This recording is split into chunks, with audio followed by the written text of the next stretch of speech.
गरीब ससुराल में अमीर बहू की करवा चौथ। ओहो, गरम गरम आलू की कचौड़ियाँ बनकर तैयार हो गई। बस जल्दी से चांद निकल आए तो करवा चौथ का व्रत खोलने के बाद हम दोनों भी ये सब खाएंगे। हाँ बहू, ये तो है। तू फिलहाल जल्दी से हाथ पैरों पर महावर और नेल पॉलिश लगा ले। सुहागन को पूरे 16 श्रृंगार करने चाहिए आज के दिन। हाँ हाँ माँ जी, मैं कर ही रही हूँ, देखो। हे भगवान, खाना बनाते बनाते तो मेरे हाथ थक गए। ओहो, क्या खुशबू आ रही है, गरम गरम कचौड़ी। आज मेरे प्यारे भैया के लिए तैयार हो रही है। काश किसी ने मेरे लिए भी करवा चौथ का व्रत रखा होता तो मैं अपने हाथ से उसका व्रत खुलवाता। कोई बात नहीं देवर जी, एक दिन आपके जीवन में भी एक वो लड़की आएगी जो आपके लिए बड़े प्यार से करवा चौथ का व्रत रखेगी। फिर आप उसको गजरा ला कर देना, चूड़ियाँ ला कर देना। वो तो जरूर करूंगा भाभी, पर एक बात बताइए, आप दिन पर दिन इतनी जवान होती जा रही हैं, चेहरे पर चमक आ गई है। और एक मेरे भैया हैं जो दिन पर दिन किसानी करते करते बूढ़े होते जा रहे हैं। क्या राज है भाभी, जरा बता दीजिए। हाँ हाँ। नटखट देवर अपनी भाभी को हंसते हुए घर के सभी लोगों के सामने कंधा मारता है। ओफो देवर जी, आप क्या कर रहे हैं? और पिताजी यहीं बाहर हैं, कुछ तो शर्म कीजिए। अरे तो क्या हो गया, अब मेरा बेटा अपनी भाभी से हंसी मजाक नहीं करेगा तो पड़ोस की आंटियों से करेगा क्या? बिल्कुल सही कहा माँ ने। बहुत हंसी मजाक हो गई।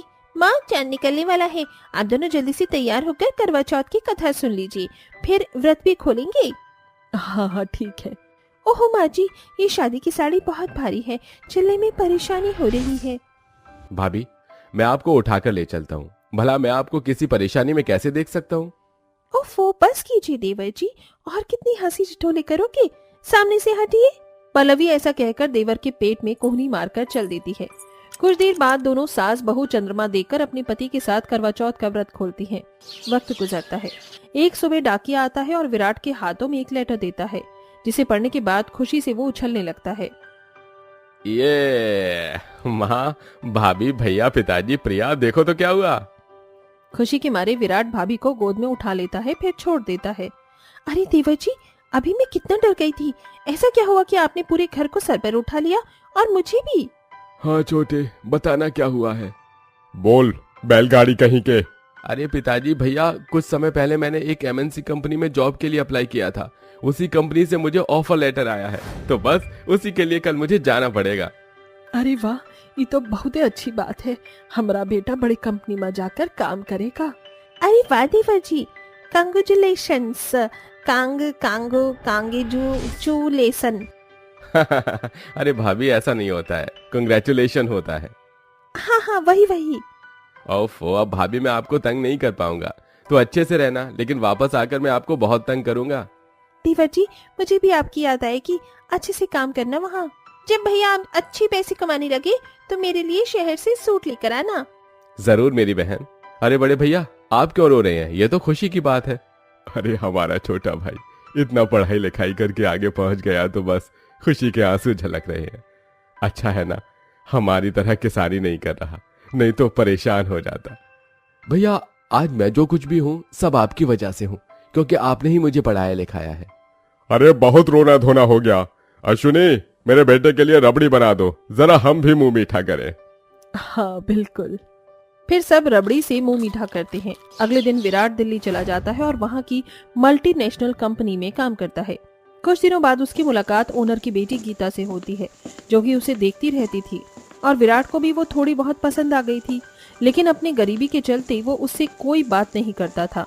एक दिन गीता उसके पास फाइल के काम से आती है कि टकराकर उसकी बाहों में ही गिर जाती है। थैंक्स, तुमने मुझे बचा लिया विराज। मैं बहुत समय से तुम्हें नोटिस कर रही हूँ और कुछ कहना चाहती हूँ। जी मैम। मुझे मैम मत बोलो, गीता बोलो।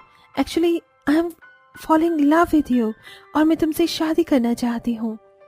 गीता, आप, सॉरी मैम, आप ये क्या बात बोल रही हैं? मैं एक गरीब परिवार से हूँ जो कि गांव से आया है, और आप इस बड़ी सी कंपनी के मालकिन हैं। अगर शादी भी हो जाएगी तो आप मेरे साथ रहेंगी कैसे? क्योंकि मैं अपने परिवार को छोड़कर यहाँ नहीं बस सकता। देखो, इस बारे में मैं भी कुछ नहीं जानती, बस मैं तुम्हारे साथ समय बिताना चाहती हूँ। मुझे तुम बहुत पसंद हो, इतना तो कर सकती हो ना? और मुझे पता है तुम भी मुझे पसंद करती हो, तो दोबारा मैम मत बोलना, तुम्हारी आंखों में देखा है मैंने। ओके गीता, इसके बाद दोनों एक दूसरे के साथ टाइम स्पेंड करने लगते हैं। कभी पिज्जा हाउस जाते हैं तो कभी मूवी डेट पर। देखते ही देखते 7 महीने बीत जाते हैं। वो अपनी सैलरी को गांव में भी हर महीने देता था। उसके घर वाले बहुत खुश थे। फिर गीता उससे शादी करने के लिए कहती है। तुम श्योर हो ना, मेरे साथ गरीबी में भी रह लोगी? हाँ विराज, मैं तुमसे बहुत प्यार करती हूँ, जैसा बोलोगी वैसे रह लूंगी। फिर दोनों एक दूसरे से शादी कर लेते हैं और विराट उसे अपने गांव लेकर आ जाता है, जहाँ छोटे से ससुराल को देखकर गीता का मुंह बन जाता है और अश्विनी उसका गृह प्रवेश करती है। आ जाओ बहू, देखो मैं तुम्हारी सास हूँ, ये तुम्हारी जेठानी पल्लवी है, ये तुम्हारे ससुर जी और ये ननंद और जेठ।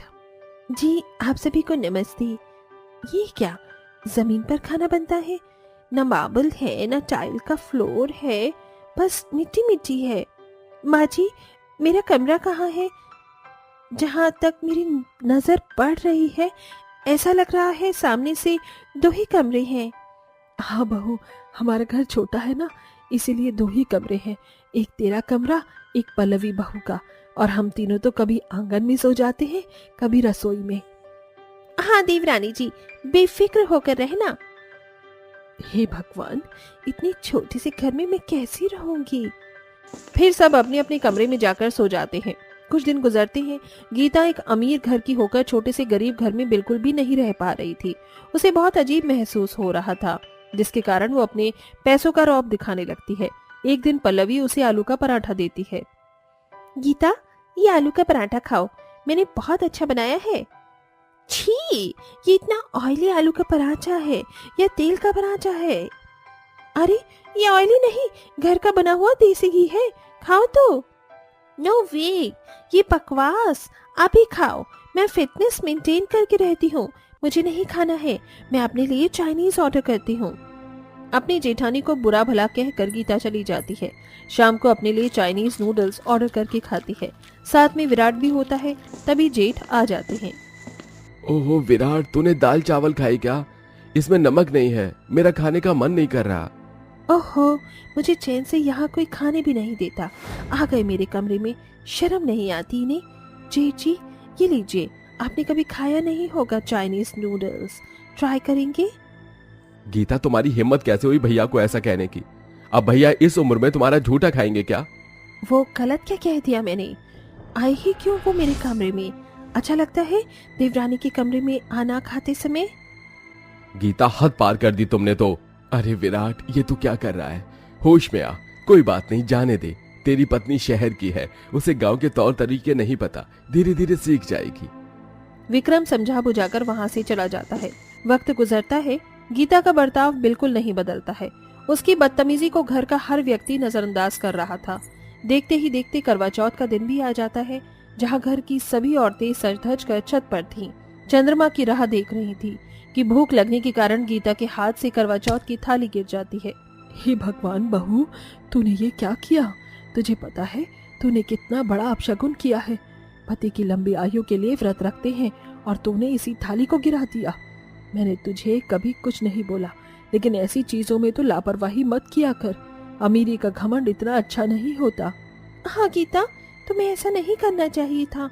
हमने तुम्हारी हर गलती को माफ किया है आज तक, इसका क्या करें?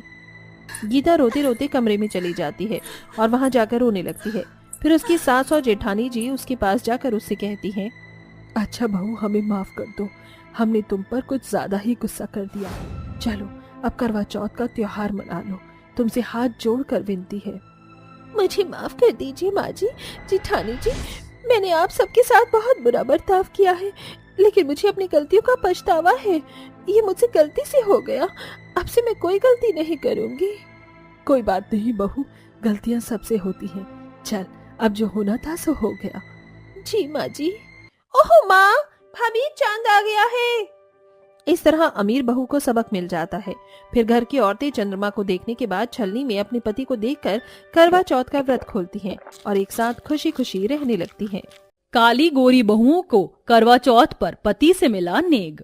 माँ, जब मेरी शादी होगी तो आप मुझे मेरी शादी में पायल लाकर दोगी ना? बेटी, तू तो जानती ही है तेरी माँ के कैसे हालात हैं, और इन हालातों में मैं तेरी शादी कर दूं वो भी बहुत बड़ी बात होगी। हाँ माँ, मैं सब समझती हूँ। माँ बेटी आपस में बातें कर रही थी कि तभी दरवाजे पर कोई आता है। अरे कलावती बहन, घर पर हो या नहीं? अरे भाई साहब, आप इतने सालों बाद, आपको देखकर बहुत अच्छा लगा। कलावती बहन, मेरे दोस्त से मैंने एक वादा किया था कि उसकी बेटी मेरे घर की बहू बनेगी। दरअसल मैं इसी सिलसिले पर बात करने आया हूँ। मेरा बेटा अब शादी लायक हो गया है। मैं अपना वादा पूरा करना चाहता हूँ। कलावती को बहुत समय से सुरभि के लिए कोई रिश्ता नहीं मिल रहा था, क्योंकि उसकी बेटी बहुत ज्यादा काली थी। लेकिन दयानंद को इस बात से कोई फर्क नहीं पड़ता था। वह खुशी खुशी सुरभि का रिश्ता अपने बेटे कुणाल से कर देता है। जब वह घर वापस लौटता है तो अपने घर में सभी को कुणाल के रिश्ते के बारे में बताता है। जल्दी से शादी की तैयारी में लग जाओ, बहुत जल्द कुणाल की शादी होने वाली है। लेकिन पिताजी। लेकिन वेकिन कुछ नहीं, लड़की बहुत संस्कारी है। बस अब तू जल्दी से शादी की तैयारी में लग जा। मैं नहीं चाहता कि शादी में जरा भी देरी हो। दयानंद के फैसले से घर में कोई भी बोल नहीं पाता, जिसके चलते दयानंद की पसंद की बहू घर में आ जाती है। सुरभि को देखने के बाद कुणाल की मां राजवती और उसकी भाभी आपस में बातें करती हैं। अरे माँ जी, पिताजी ने ये क्या कर दिया? इतनी काली लड़की, वो भी कुणाल के लिए। इससे अच्छा तो मैं अपनी बहन से ही इनकी शादी करवा देती। बहुत सुंदर है मेरी बहन। अब मैं क्या ही बोलूं, तुम्हारे बाबूजी किसी की सुनते कहाँ हैं? कुणाल सुरभि को लेकर अपने कमरे में चला जाता है और उससे कहता है, देखो, मैं इस शादी को शादी नहीं मानता, क्योंकि मैं तुमसे नहीं किसी और से प्यार करता हूँ, और शादी भी उसी के साथ करना चाहता था। लेकिन बाबूजी के सामने मेरी एक नहीं चली, इसलिए हम उस कमरे में मियाँ बीबी की तरह नहीं रहेंगे। तुम बिस्तर पर सो जाना और मैं जमीन पर सो जाऊंगा। ऐसा कहकर कुणाल वहां से चला जाता है। इस बात का सुरभि को बहुत दुख होता है। हे भगवान, ये सब क्या हो गया? तभी वहां दयानंद आता है। देखो बहू, किसी भी चीज की जरूरत हो तो अपना पिता समझकर मुझे बता देना, और इस घर को अपना ही समझना। जी बाबूजी। दयानंद वहां से चला जाता है, जिसके बाद सुरभि बेड पर सो जाती है। अगले दिन से उसकी सास और जेठानी उससे घर के सारे काम करवाने लगती हैं। अरे तुम घर को देख रही हो ना, कितनी गंदगी हो रही है। चलो जल्दी जल्दी सफाई कर दो, आज सारे नौकर छुट्टी पर हैं। राजवती की बात सुनकर सुरभि अपना कर्तव्य निभाते हुए घर के सारे काम करने लगती है। इसी प्रकार अब सुरभि अकेले ही इतने बड़े घर के सारे काम करती है। देखते ही देखते कुछ वक्त बीत जाता है और करवा चौथ आने वाला होता है। वो मुझसे प्यार नहीं करते हैं, मैं जानती हूँ, लेकिन पत्नी होने के नाते करवा चौथ का व्रत मैं जरूर रखूंगी, उनकी लंबी उम्र के लिए। इधर सुरभि व्रत रखने की सोचती है तो उधर कुणाल अपनी गर्लफ्रेंड के पास उससे मिलने जाता है। काश के आज हम दोनों की शादी हो चुकी होती और हम दोनों एक साथ रह रहे होते। काश की बात क्यों कर रहे हो? अरे मैं तो कहती हूँ अभी ही मुझे अपने घर ले चलो, मुझसे शादी कर लो। ये तुम कैसी बातें कर रही हो अनुष्का? मेरी शादी हो चुकी है और तुमसे शादी करके मैं किसी लड़की का दिल नहीं तोड़ सकता। जब से तुम्हारी शादी हुई है तब से ही तुम इस तरह की बातें कर रहे हो। अरे अब क्या हम दोनों इसी तरह जुदा रहेंगे? हमेशा साथ में ही रहेंगे अनुष्का, लेकिन तुम मेरी बात समझो। वो लड़की भी बहुत भोली है, इनोसेंट है। मैं उसके जज्बातों के साथ खेल नहीं सकता। ऐसा कहकर कुणाल वहां से निकल जाता है, लेकिन वहीं पर सुरभि दूर खड़ी एक पेड़ के नीचे ये सब सुन लेती है। लगता है कुणाल जी और ये लड़की एक दूसरे से बहुत प्यार करते हैं। मैं ही बीच में से हट जाती हूँ। सुरभि अनुष्का के पास जाती है और कहती है, देखो मैं जानती हूँ कि तुम मुझे नहीं जानती, लेकिन मैं तुम्हें जानती हूँ। मैं कुणाल जी की पत्नी हूँ। मैं बस इतना कहने आई थी कि अगर आप कुणाल जी से सच्चा प्यार करती हो तो उनसे शादी कर लो। मैं बीच में से हट जाती हूँ। बस मेरी एक छोटी सी रिक्वेस्ट है, मुझे उस घर से मत निकालना। अगर मैं अपने मायके वापस लौट आई हमेशा के लिए तो मेरी माँ की बहुत बदनामी होगी। ऐसा कहने के बाद सुरभि अपने दोनों हाथ जोड़कर वहां से चली जाती है। जब कुणाल अपने घर पर पहुंचता है तो वो अपना कमरा फैला हुआ देख गुस्से में आ जाता है और सुरभि के पहुंचते ही वो अपना सारा गुस्सा सुरभि के ऊपर निकाल देता है। कितनी बार तुम्हें समझाया है कि मेरे कमरे को साफ सुथरा करके रखा करो, लेकिन तुम हो कि मेरी एक नहीं सुनती। ऊपर से हमेशा अपनी काली गंदी शक्ल लेकर मेरे सामने आ जाती हो। चली जाओ यहाँ से।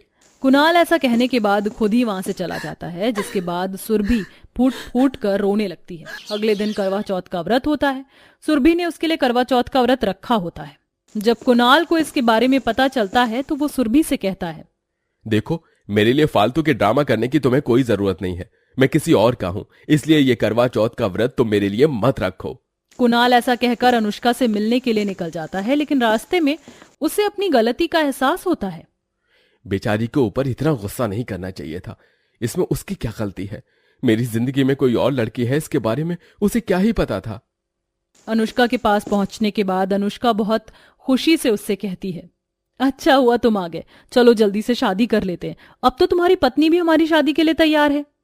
ऐसा कहने के बाद अनुष्का सुरभि के आने के बारे में कुणाल को बताती है और उसके कहे एक एक शब्द कुणाल से कहती है, जिसे सुनने के बाद कुणाल को अपनी गलती का फिर से एक बार पछतावा होता है और वह अनुष्का से कहता है, किस्मत जिसके साथ जुड़ी होती है हमें उसी के साथ रहना चाहिए, और जिंदगी में कुछ लोग बहुत अच्छे होते हैं, उनकी कदर करनी चाहिए। देखो अनुष्का, अगर मैंने तुमसे शादी कर ली तो बेचारी सुरभि की जिंदगी बर्बाद हो जाएगी, और मैं जानता हूं कि तुम्हारे अंदर एक दिल है जो इस बात को समझेगा। अनुष्का कुणाल की बात को समझ जाती है। कुणाल खुशी खुशी वापस सुरभि के पास आ रहा होता है। वहीं दूसरी तरफ सुरभि की अमीर जेठानी उसे चिढ़ाती है, किसी का पति आज उसके साथ ही नहीं है। तुम्हें पता है, आज तो मुझे डायमंड का नेकलेस मिला है, मेरा पति मुझे करवा चौथ का नेक देगा, शायद तुम्हारा पति तो करवा चौथ का व्रत भी खुलवाने नहीं आएगा। ये सुनकर सुरभि को बहुत बुरा लगता है। कुछ देर बाद समीक्षा अपने पति के साथ करवा चौथ का व्रत खोल रही होती है। देखो, मैं तुम्हारा गिफ्ट लाना भूल गया, लेकिन इस कार्ड में लाखों रुपया पड़ा है, ये रखो, तुम्हें जो चाहिए हो अपने लिए ले आना। वह दोनों बहुत खुश होते हैं और सुरभि ये सब देखकर अपने लिए दुखी हो रही होती है। तभी वहां कुणाल आता है और सुरभि का हाथ पकड़कर कहता है, चलो सुरभि, तुम्हें भी अपना करवा चौथ का व्रत खोल लेना चाहिए। ये देख सुरभि खुश होती है। वह अपना करवा चौथ का व्रत खोलती है। तभी घुटने के बल बैठकर कुणाल सुरभि से अपनी गलतियों की माफी मांगता है। सुरभि उसे माफ कर देती है। तभी कुणाल उसे पायल देता है। तुम्हें पायल पसंद है ना? ये देखो, मैं तुम्हारे लिए लेकर आया हूं। तुम्हारी पसंद के बारे में मैंने तुम्हारी माँ से जाना। आज तक मेरे लिए इतना किसी ने नहीं सोचा। आपने मेरी पसंदीदा चीज मुझे तोहफे में दे दी। मैं ये दिन कभी नहीं भूल पाऊंगी। सुरभि की आंखों में आंसू आ जाते हैं, जिसे देखकर कुणाल उसे गले से लगा लेता है। उस दिन के बाद से कुणाल अपनी पत्नी सुरभि के साथ खुशी खुशी रहने लगता है।